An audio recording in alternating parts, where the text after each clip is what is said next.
देश की सबसे बड़ी नेता हैं, अखिलेश यादव जी से सम्मान करते हैं, जिनके चरण छूते हैं। कि बंगाल का काला जादू सर चढ़ कर बोलता है और दीदी के पक्ष में ही बैलेट बक्सा खोलता है। फाइटर है दीदी। ममता दीदी में भी कोई दम खम में कोई कमी नहीं है।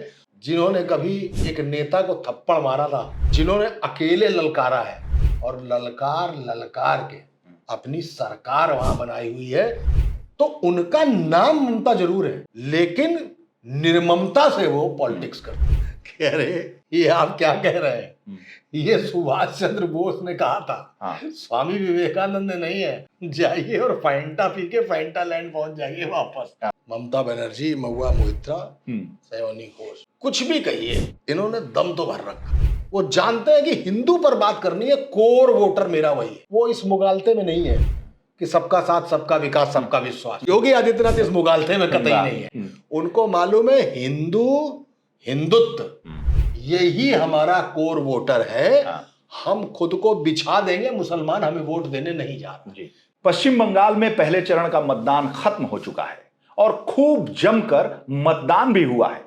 तो सवाल है कि क्या दीदी रिपीट करेंगी या मोदी को मिलेगा माइलेज? इसी पर मनोज जी से बात करते हैं। क्या होगा साहब? बंगाल की जब बात होती है ना, तो गूज़बम्स होते हैं। जी जी, खड़े हो गए मेरे भी। एक सरसरी सी होती है। क्या होगा? एक तो दीदी जैसी अफलातून लीडर, मतलब मैं मानता हूं कि दीदी को किसी की जरूरत नहीं है ना।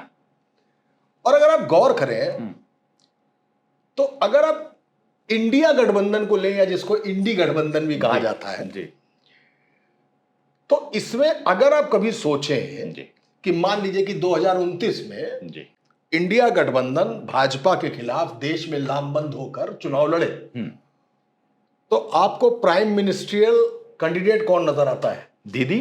दीदी के अलावा कोई है ही नहीं। दीदी वो दीदी फाइटर है दीदी।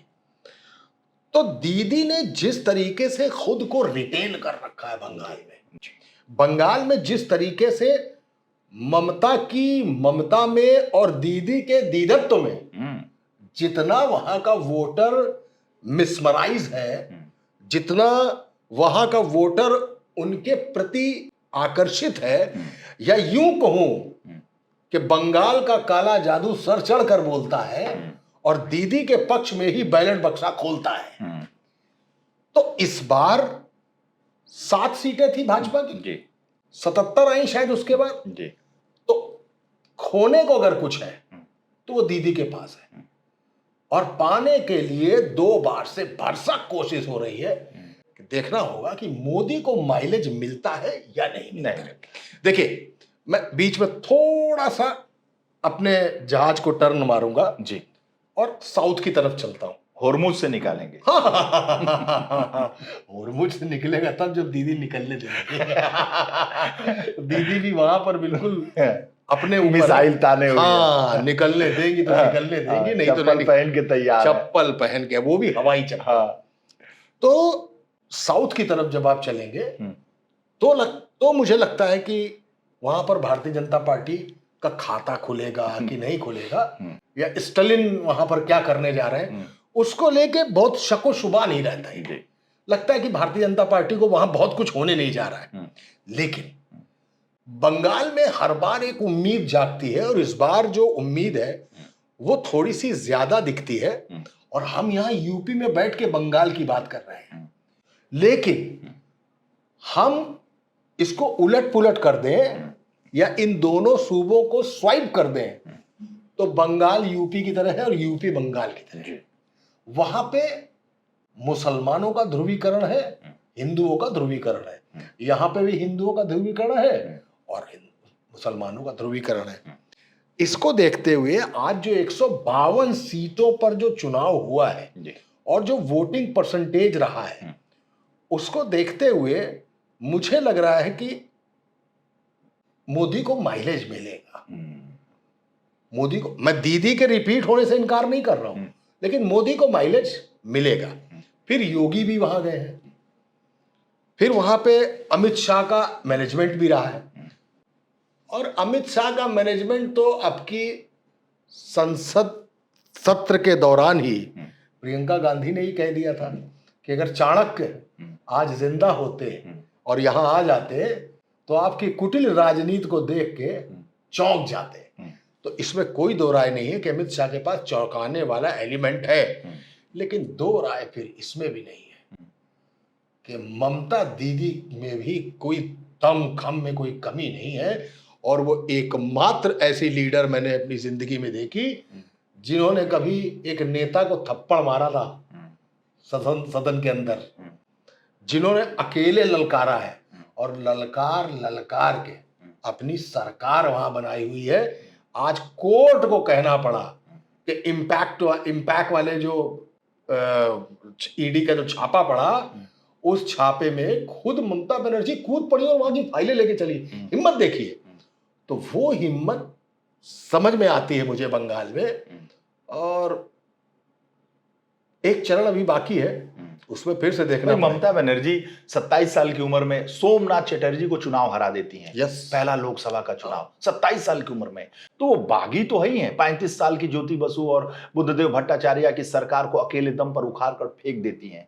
9 घंटे सोनिया गांधी उनको वेट करा देती हैं, इंतजार करा देती हैं, तो वो अलग एक पार्टी खड़ा कर देती हैं, तृणमूल कांग्रेस।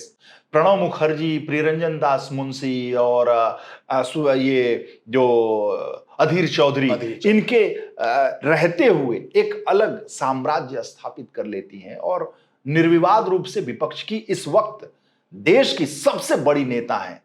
अखिलेश यादव जी से सम्मान करते हैं, जिनके चरण छूते हैं, प्रणाम करते हैं, दीदी कहते हैं और अपने से ज्यादा उन पर भरोसा कहते हैं कि दीदी हैं पश्चिम बंगाल में। बिल्कुल इतना आसान नहीं है। जब योगी आदित्यनाथ की वो बात करते हैं, कहते हैं कि वहां बुलडोजर बुद्धि की बात हुई और बुलडोजर चलाने की बात हुई, और वहां विवेकानंद का बयान जो सामने आया योगी आदित्यनाथ का, तुम मुझे खून दो मैं तुझे आजादी दूंगा। तो इस मामले पर अखिलेश यादव को अपने से ज्यादा ममता दीदी पे भरोसा कह रहे हैं कि भैया बड़ा टेढ़ा प्रदेश है। प्रेस कॉन्फ्रेंस में कह रहे हैं बड़ा टेढ़ा प्रदेश है, कहीं एफआईआर ना हो जाए।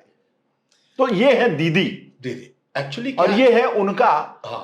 मनोज जी, हम लोगों ने तो रेल मंत्री के तौर पर उनको कवर किया है पार्लियामेंट में। दीदी एक अपार्टमेंट में रहती थी, रेल मंत्री के तौर पर अपार्टमेंट में रहती थी, और मुख्यमंत्री बनने के दिन तक वो अपार्टमेंट में ही रही, जिसमें उसी अपार्टमेंट में उसी फ्लोर पे 2014 में जब हरीश द्विवेदी बस्ती वाले जब चुनाव जीते थे तो उसी अपार्टमेंट में उनको मिला था। तो मैंने उनको बताया था कि देखिए आपके सामने ममता दीदी रहती थी। ममता दीदी जब रेल मंत्री के तौर पर यहां रही और उसके बाद से जब वहां की मुख्यमंत्री बनी तो हम लोग उस अपार्टमेंट का फुटेज लेके गए थे और हमने बताया था कि ये वही जगह है कि जो टाइप 8 का बेंगलो जिस महिला को मिल सकता है रेल मंत्री के तौर पर, वो इसी सादगीपूर्ण अपार्टमेंट में फर्स्ट टाइमर एमपी जहां रहते हैं वहां ममता बनर्जी ने अपनी पूरी जिंदगी निकाल दी। एक बार की वो मंत्री नहीं थी। तो हम लोगों ने वॉक थ्रू वगैरह टेलीविजन की भाषा में किया था और दिखाया था। रेल मंत्री के तौर पर वो आती थी, मारुति जेन एक गाड़ी थी, मारुति जेन से चलती थी, और मुकुल रॉय एक जो रेल मंत्री बने थे, मुकुल राय उनके ड्राइवर हुआ करते थे। और सर बड़ा दिलचस्प वाकया, जी बहुत दिलचस्प वाकया आपको बताऊं कि रेल मंत्री थी ममता बनर्जी और वो बिना प्रोटोकॉल के चलती थी, और रेल मंत्री के तौर पर उनको बजट पेश करना था। रेल मंत्री के तौर पर वो बजट पेश करने के लिए जब अपने अपार्टमेंट से निकली तो जेन से निकली, जेन से चलती थी। जेन वाले को ट्रैफिक पुलिस ने रोक दिया, खड़े रहो वहीं पे। तो दीदी को देखा, दीदी शीशा खोल के कह रही है कि अरे मैं ममता बनर्जी, मैं ममता बनर्जी। तो ट्रैफिक वाले तो वो अपने दिल्ली वाले जो जानते हैं कि जाट अपने भाई साहब रहते हैं, उनको कुछ नहीं समझ में आता। हाँ, वो उन्होंने रोक दिया उसको। तब तक एक इंस्पेक्टर लेवल का अधिकारी था, तो वो देखा तो अरे ममता बनर्जी रेल मंत्री। ट्रैफिक जल्दी जल्दी खुला क्योंकि ट्रैफिक वाला जेन वाले को तो रोक ही देगा।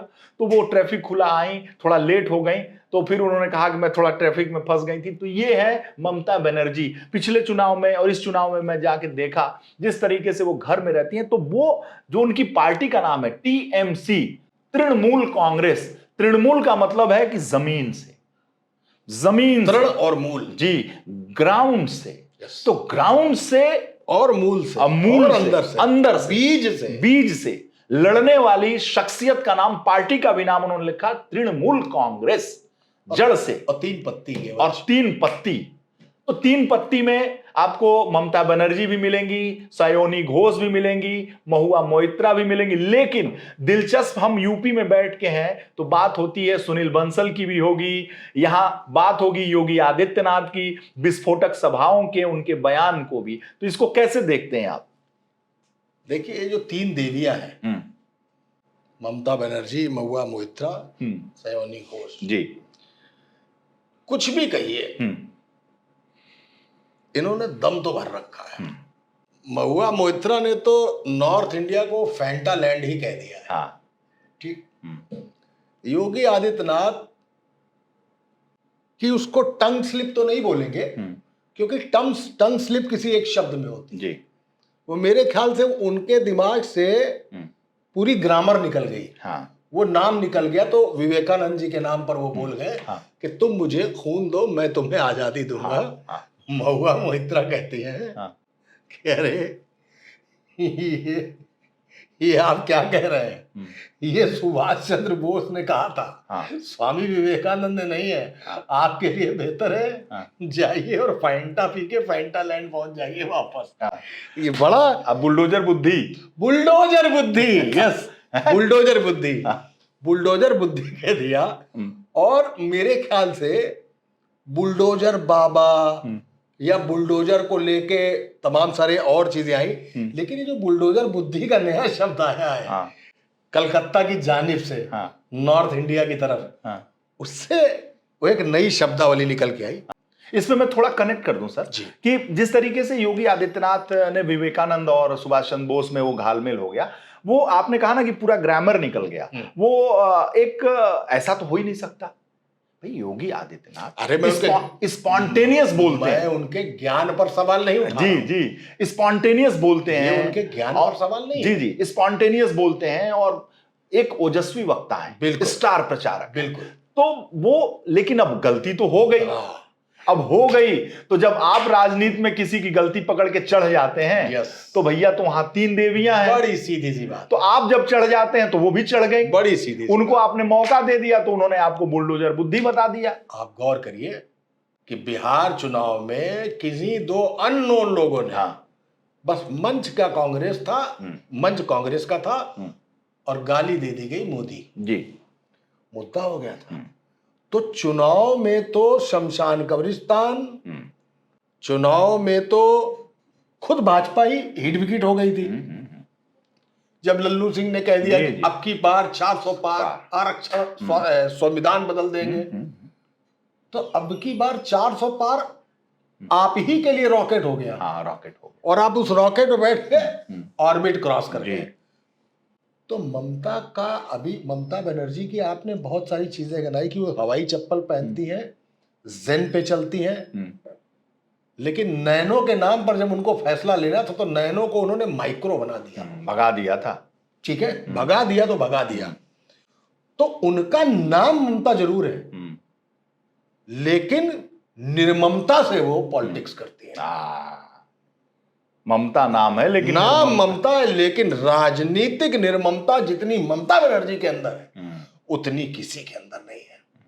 अपने विरोधी को, अपने शत्रु को, मैं छोटा सा उदाहरण दे रहा हूं, वो ईडी वाला छापा। भाई, आपको लगता है कि एक मुख्यमंत्री जाके फाइलें दबा लाएगा और छापा चलना होगा? आपको लगता है कि एक मुख्यमंत्री अपने चीजों को डिफेंड करने के लिए गाउन पहन के सुप्रीम कोर्ट में वकालत करने चला जाएगा? आईपैक ही तो थी, आईपैक ही तो वो कंपनी थी जो उनका पूरा चुनाव मैनेज कर रही थी। उस कंपनी का छापा और उन्होंने सारे कागज खुद ग्रैब किए, लिए, उठे, अरे तुम्हारी ऐसी तैसी, बैठो, चलो चलो यहाँ से देखा जाएगा कोर्ट में जो होगा। हालांकि कोर्ट ने उसको गलत ठहराया है जी कि ये गलत है, इस तरीके से आप नहीं कर सकते, वो एक अलग बात है। लेकिन मैं ममता की निर्ममता वाली राजनीति की बात कर रहा हूं। वहां पे इन 3 देवियों को टक्कर देने के लिए एक स्टार, मोदी को तो मोदी किनारे कर दीजिए, मोदी तो मोदी है ही है। 3 लोग वहां पे हैं। एक यूपी से next PM face Yogi Adityanath, next PM face Bharatiya Janata party, Yogi Adityanath. वो जाते हैं और जब वो ललकारते हैं तो बात हिंदुत्व की करते हैं। वो जानते हैं कि हिंदू पर बात करनी है, कोर वोटर मेरा वही है। वो इस मुगालते में नहीं है कि सबका साथ, सबका विकास, सबका विश्वास। ना योगी आदित्यनाथ इस मुगालते में कतई नहीं है। उनको मालूम है हिंदुत्व यही हमारा कोर वोटर है। हम खुद को बिछा देंगे, मुसलमान हमें वोट देने नहीं जा रहा, क्योंकि मुसलमान ने हमेशा से तय कर रखा है कि वो पश्चिम बंगाल जहां पे कम्युनिस्ट शासन रहा 25 साल, ज्योति बसु 25 साल तक वहां पर मुख्यमंत्री बने रहे, अगर उस कम्युनिस्ट पार्टी को किनारे करके ममता आई है तो इसका कार्यकाल कितना लंबा होगा ये सिर्फ बंगाली जनता ही जानती है। और बंगाली की जब मैं बात करता हूं तो चाहे वो बंगाल के बंगाली हो या बंगाल के मुसलमान हो या बंगाल के हिंदू हो, ये इस कोर के अंदर घुस के इसको तोड़ पाने का यूरेनियम भारतीय जनता पार्टी कहां से लाएगी, कैसे वो परमाणु शक्ति पैदा करेगी, ये बढ़िया सोचनीय विषय है। लेकिन फिर भी सुनील बंसल का जो अपना ब्लूप्रिंट है, वो जिस तरीके से, मेरा मतलब अंधा मोहरा खेल जाते हैं। अंधा मोहरा समझते हैं कि मतलब एक मोहरे पर उन्होंने अगर सोच लिया कि मेरे हिसाब से ये बंदा इस जगह काम करेगा तो वो उस जगह काम कर जाता था। मैं आपको छोटा सा उदाहरण देता हूं, बस्ती की ही बात है शायद, वहां पंचायत के चुनाव हो रहे थे, 2-3 टिकट मांगे गए, एक महिला एंकर भी थी, वो भी टिकट मांग रही थी, और 1-2 और लोग थे वो भी टिकट मांग रहे थे। गए बंसल जी, जो लोग टिकट मांग रहे थे, बंसल जी हर उस व्यक्ति के घर गए और भोजन करके आए। जब वो भोजन करके आते ना, सब कंफ्यूज होते हैं कि यार ये सबके यहां तो भोजन कर लिए, टिकट किसको देंगे। अंततः टिकट उसको दिया गया जो पिछले 30 साल से साइकिल पर भाजपा की तरह चला रहा था, उसको टिकट दिया और वही जीता। ये सुनील बंसल की दूरदृष्टि है, ये उस व्यक्ति का जो संगठनात्मक विजन है सुनील बंसल के पास, वो विजन मैंने जल्दा किसी में नहीं देखा। मैं बहुत साफ तौर पर कह रहा हूं, चाहे धर्मपाल हो, ये आकर चूंकि सुनील बंसल यहां से करके चले गए इसलिए वो उतने समय में कुछ नहीं कर पाए। उत्तर प्रदेश का संगठनात्मक ढांचा सुनील बंसल के जाने के बाद चरमरा चुका है, ध्वस्त हो चुका है। एक उदाहरण आपको दे दूं, सुनील बंसल की बात हो रही तो सुनील बंसल 22 का चुनाव था और जौनपुर की एक सीट थी, और जौनपुर की सीट से चुनाव के वोटिंग के 3 दिन पहले चुनाव लड़ने वाले विधायक को सुनील बंसल का फोन जाता है, अरे तुम चुनाव हार रहे हो, बॉर्डर लाइन पे हो, तुम रेड लाइन पे हो। उसके तो हाथ पांव फूल गए, अब क्या करें। बोले लखनऊ आओ, जैसी स्थिति में हो लखनऊ आओ। बोला वोटिंग है परसों, बोले लखनऊ आओ। लखनऊ बुलाया, भागते हुए जौनपुर से वो लखनऊ पहुंचता है। सुनील बंसल कमरा बंद करते हैं और कहते हैं बेटा चुनाव हार गए हो। वो पैरों में पड़ जाता है, अब क्या करें। सुनील बंसल कहते हैं कि कुछ नहीं, अभी भी जीत सकते हो। उसके चेहरे पे चमक आती है कि अभी भी जीत सकता हूं। अगर सुनील बंसल कह रहे हैं कि जीत सकते हो, इसका मतलब जीत सकता हूं। कौन हारना चाहता है। सुनील बंसल ने कहा कि एक बिरादरी जो पूरी तरीके से खाली है, जिस पर किसी भी पार्टी की नजर नहीं है, वो तुम्हें जिताएगी। वो तुम्हें जिताएगी। वहां ना सपा पहुंची है, ना कांग्रेस पहुंची है, ना बसपा पहुंची है, और भाजपा भी नहीं पहुंच पाई, और तुम भी नहीं पहुंच पाए हो। तो बंसल जी ने कहा कि बताओ कौन सी बिरादरी है। तो विधायक चुनाव लड़ रहा था, उसे पता ही नहीं था कि कौन सी बिरादरी है। बंसल जी ने कहा कि ये क्षेत्र है, ये गांव है, ये इलाका है और ये बिरादरी है। वो देखने लगा और बोला सुनो, 2 दिन के अंदर 1.5 करोड़ रुपए खर्च करो जाके, अधिक हो सकता है तो इससे भी ऊपर कर दो, और उस बिरादरी में घुसो। अब किसी भी बिरादरी में मत जाना, वहां घुसो और 1.5 करोड़ रुपए बंटवा दो, और 1.5 करोड़ रुपया वो बंटवाता है, उससे ज्यादा बंटवा देता है जीतने के लिए, और चुनाव जीत जाता है। क्या बात है, क्या बात है। ये गणित जो आती है किसी को, वो वास्तव में मैंने सुनील बंसल को देखी। कभी कभी मैं सोचता हूं कि सुनील बंसल आने वाले दिनों के राष्ट्रीय अध्यक्ष होंगे पार्टी के, लेकिन मुझे लगता है कि बतौर पार्टी कार्यकर्ता, या आप उसको पदाधिकारी मान ले, सुनील बंसल लगातार अपना बेस्ट देते आ रहे हैं। एक बात यह भी होती है कि सुनील बंसल आज नहीं कल राजस्थान के मुख्यमंत्री होंगे। एक बात यह, भाई उड़ीसा में मेजॉरिटी की सरकार बना दी, भाजपा कभी थी ही नहीं वहां। अरे क्या बात है, मेजॉरिटी की सरकार क्या बन गई। बात है। और किस तरीके से तेलंगाना वो गए, तेलंगाना चुनाव में मनोज जी मैं गया, ओवैसी के पास गया, एक टी राजा सिंह है वहां विधायक भारतीय जनता पार्टी का, और मैं चुनाव में कम से कम 15 दिन रहा तेलंगाना में, तो वहां प्रभारी थे। तो सुनील जी के पास मैं गया, सुनील जी ने कहा कि खाना खाओ। वहां भी थोड़ा उड़िया वो बोलने वाले, कन्नड़ और तेलुगु और ये सब बोलने वाले, हिंदी बोलने वाले कम, और यूपी जैसे कार्यकर्ता भी कम। तो मैं गया तो बड़ी खुशी हुई उनको देख के, बोले कि अरे आओ आओ भाई, साथ में आज खाना खाएंगे। मारवाड़ी बिरादरी बहुत है वहां पे, क्योंकि राजस्थान से है सुनील बंसल, तो मारवाड़ियों ने बहुत उनको आमंत्रित किया। तो एक मारवाड़ी के यहाँ हमें खाने के लिए ले गए थे, तो हम भी गए थे। हमने देखा वहां बैठ के जो कन्नड़ तेलुगु बोलने वाले, उनके बीच में बैठ के एक दुभाषिया को लेके एक यूपी का नेता मुझे वहां मिला जो कन्नड़ और तेलुगु दोनों जानता था। वो साथ में उसको 4 महीने से बैठाए हुए थे और बोलते तुम यहीं बैठा करो, इंटरप्रेटर था। हाँ जी। और उनको खाना खाने गए, उसके बाद से आए तो रास्ते में बात हो रही थी, बोले कि यहां निकलेंगे, इस बार वोट प्रतिशत देखिएगा, हम सरकार नहीं बनाने जा रहे हैं। कॉन्सेप्ट क्लियर था। बोले सरकार हम तेलंगाना में नहीं बनाने जा रहे हैं वीरेश जी, सरकार तो हम अगली बार बनाएंगे, इस बार तो खेला होगा। हमने कहा सर, अरे ये तो ऊसर भूमि है, यहां क्या होगा? बोले देखते जाइए, रिजल्ट आप है ना रिजल्ट के दिन। हमने कहा रिजल्ट के दिन देखते जाइए। हमने कहा इतना कॉन्फिडेंस, इतना कैलकुलेशन? तो बोले कि मैंने आपसे कहा कि मैं सरकार नहीं बनाने जा रहा हूं, लेकिन वीरेश जी सरकार अगली बार बनाऊंगा, इस बार खेल देखिएगा, मत प्रतिशत बढ़ाऊंगा। और जब रिजल्ट निकला तो भारतीय जनता पार्टी ने पिछले अपने प्रदर्शन से दोगुने से ज्यादा का मत प्रतिशत प्राप्त किया तेलंगाना में इस बार।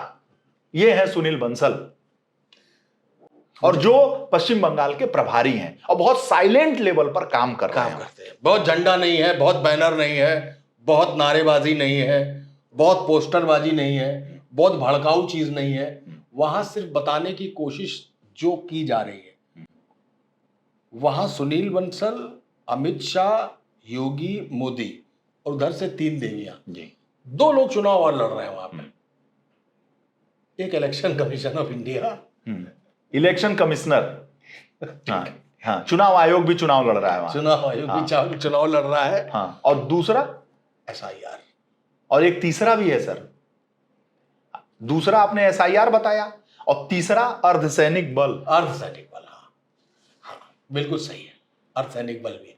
देखिए अब एक बात बताऊं, आप गए थे ना? हाँ, हम भी गए थे। हाँ बिल्कुल। तो तीनों लड़ रहे हैं वहां पे, ऐसा नहीं है। देखिए कुछ भी कहिए जी, बंगाल में एक चीज तो है, बंगाल में भाजपा के कार्यकर्ता से लेके छुटभइये नेता से लेके पदाधिकारी को दौड़ा दौड़ा के मारा गया है। न जाने कितनी लाशें बिछा दी गई है। मुर्शिदाबाद और इलाके में कब क्या हो जाता है कुछ पता नहीं चलता। ठीक है, चुनाव आयोग की अपनी एक नजर है और वो बांग्लादेश का नाम लेकर बहुत सारे वोटरों की बात करता है।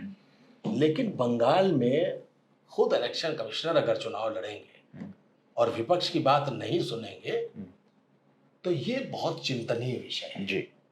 सबसे बड़ी बात है कि हमें यह देखना होगा कि इस बार भी ममता की निर्ममता वाली पॉलिटिक्स चलेगी या मोदी का मैजिक। क्योंकि मोदी का मैजिक पिछले 2 बार में इतना कमाल कर पाया है कि 7 से 77 पर आ गया है। सरकार बनती है कि नहीं बनती है मैं आपसे दावा करता हूं, इस समय आप किसी भी स्पेशलिस्ट से पूछ लीजिए, किसी भी सेफोलॉजिस्ट कंपनी से पूछ लीजिए, वो अभी आपको ये स्पष्ट नहीं कर पाएगा कि बंगाल में होने क्या वाला है। मैं आपको अंतर बताऊं, पिछले चुनाव और इस बार के चुनाव में अंतर है। पिछले चुनाव में कैलाश विजयवर्गीय प्रभारी थे, हो हल्ला हंगामा पत्थरबाजी, और भारतीय जनता पार्टी ने ऐसा प्रदर्शन किया था कि जैसे बंगाल को फतह करने आए, दिल्ली से चले हैं और बंगाल को फतह कर लेंगे, जीत जाएंगे। सारे प्रदेश के सारे जो जहां जहां इनकी सरकारें हैं उनकी मंत्रियों को लगा, विधायकों को लगा दिया और सारे नेताओं को लगा दिया था। जिस तरह से भारतीय जनता पार्टी अपना प्रचार करती है, योगी आदित्यनाथ को भी लगा दिया था, बम्बार्डिंग कर दिया था, और उसका एहसास बंगालियों को भी था और लगता था कि बंगाल हिल रहा है, हिंसा। लेकिन इस बार उससे क्या लगा ना, उससे पिछली बार लगा कि जैसे कोई बाहरी आक्रमणकारी आ गए। जी, इस बार क्या हुआ है, इंट्रूडर्स आ गए। जी जी, इस बार क्या हुआ है, सुनील बंसल की पॉलिसी अलग है। सुनील बंसल के जाते ही सुनील बंसल ने जितने लोग गए हैं, चाहे यूपी से गए हैं, अन्य राज्यों से गए हैं, सबसे पहले उनसे कहा है कि काला जादू से बचना। मैंने वही कहा, बंद कमरे में बोला कि काला जादू से बचना। पिछली बार कई भारतीय जनता पार्टी काला जादू के चक्कर में फंस गए थे और उनका काम लग गया था। आप समझिए, वीडियो बन गए थे काला जादू के और वीडियो सर्कुलेट होने लगे थे। और एक बहुत बड़े नेता का कहा जाता है कि ममता बनर्जी ने वीडियो बनवा लिया था, रख लिया था और रख के संदेश भिजवा दिया था कि ये काला जादू ठंडा कर दूंगी। तो उसे सरेंडर बोल गया था वो, और सरेंडर बोल गया और भाजपा को दांव पे लगा दिया था। बिल्कुल ठीक है, समझिए। बिल्कुल। इस बार सुनील बंसल ने कहा है कि भैया होटल में हो, किसी अजनबी से टकराना नहीं, नैना चार न कर लेना, हाँ, दो चार बातें न कर लेना, नैना टकराना नहीं, काले जादू के चक्कर में आना नहीं, और अपनी सीडी बनवाना नहीं, अपनी सीडी न बनवाना। पहली बात। और हिदायत आपको बताऊं, और हिदायत उसमें यह दी गई है कि कोई प्रचार मैसिव लेवल पे नहीं होगा। मतलब आप डोर टू डोर कैंपेन करिए, संघ की भाषा में प्रवास करिए, लोगों के घर जाइए, उनके यहां चाय पीजिए, उनके यहां खाना खाइए, उनको बताइए कि क्यों भारतीय जनता पार्टी का पश्चिम बंगाल में आना जरूरी है। हिंदू और मुसलमान कीजिए, बताइए कि राष्ट्र के लिए भारतीय जनता पार्टी का पश्चिम बंगाल में आना क्यों जरूरी है। उनका माइंड वॉश कीजिए और बहुत ही शालीनता से, कोई भोंपू लगा के, कोई सभा, कोई बड़ी जनसभा, किसी भी छुट भैया नेता की जरूरत नहीं है, इनकी कोई जरूरत नहीं है। मैन टू मैन मार्किंग कीजिए, लोगों के घर पहुंचिए। यह अंतर है पिछले चुनाव। इसीलिए ममता बनर्जी भी सहम गई हैं, क्योंकि सुनील बंसल एक ऐसे शख्स हैं जिसके परफॉर्मेंस से पूरे विपक्षी घबराते हैं। इसका एक उदाहरण आपको दूं। 2017 में भारतीय जनता पार्टी को 300 से ज्यादा सीटें मिलती हैं। मंच सजता है शपथ ग्रहण समारोह का। उस शपथ ग्रहण समारोह में प्रधानमंत्री नरेंद्र मोदी, अमित शाह सहित सारे लोग इकट्ठा होते हैं। आज भी वीडियो है, आज भी पिक्चर है, सबके पास है। और उसमें मुख्यमंत्री अखिलेश यादव जो पूर्व हो चुके हैं और नेताजी यानी मुलायम सिंह यादव मंच पर जाते हैं। जब मंच पे सब लोग प्रधानमंत्री से मिल लेते हैं, अमित शाह जी से मिल लेते हैं, तो एक शख्स जो पीछे रहता है वो मुलायम सिंह को प्रणाम करता है, नेताजी को प्रणाम करता है, कहता है कि नमस्कार, मैं सुनील बंसल।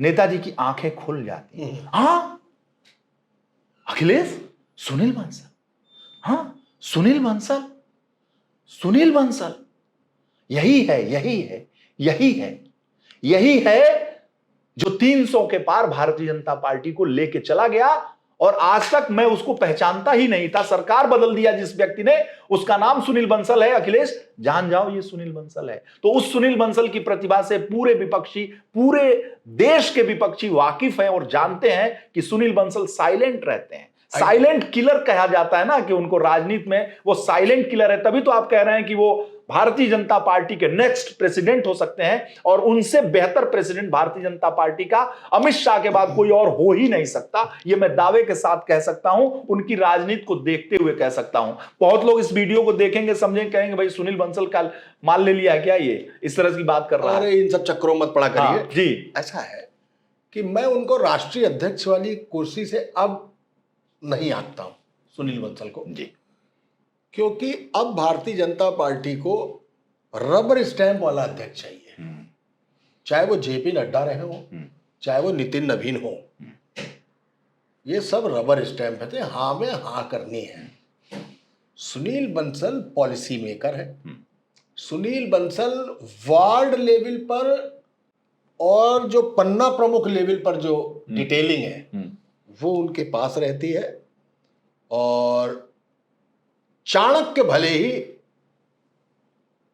अमित शाह कहलाते हो, लेकिन उस चाणक्य के पास जिस मशीन से जूस आ रहा है, वो जूस, उस मशीन का नाम सुनील बंसल है। जी, तो बात हम पश्चिम बंगाल की कर रहे हैं। हाँ जी, तो इसीलिए हम सुनील बंसल की बात कर रहे हैं। पश्चिम बंगाल की बात हो रही है, इसीलिए सयानी घोष की बात हो रही है, महुआ मोइत्रा की बात हो रही है, फैंटा लैंड की बात हो रही है। तो उसको देखते हुए हमें आना पड़ता है।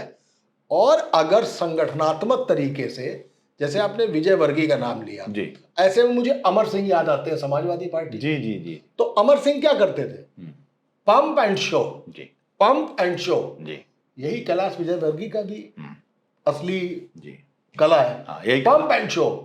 मुझे ये बताइए, कोई चुनाव क्या पंप एंड शो से चलेगा? नहीं।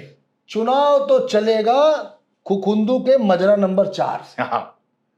वहां का मैकू जब तक हमें वोट नहीं दे रहा है, तब तक आकर शहर का मैकू क्या कर रहा है, इसमें फर्क नहीं करना पड़ेगा। हमें ग्रास रूट लेवल का वोट पहले मजबूत करना पड़ेगा।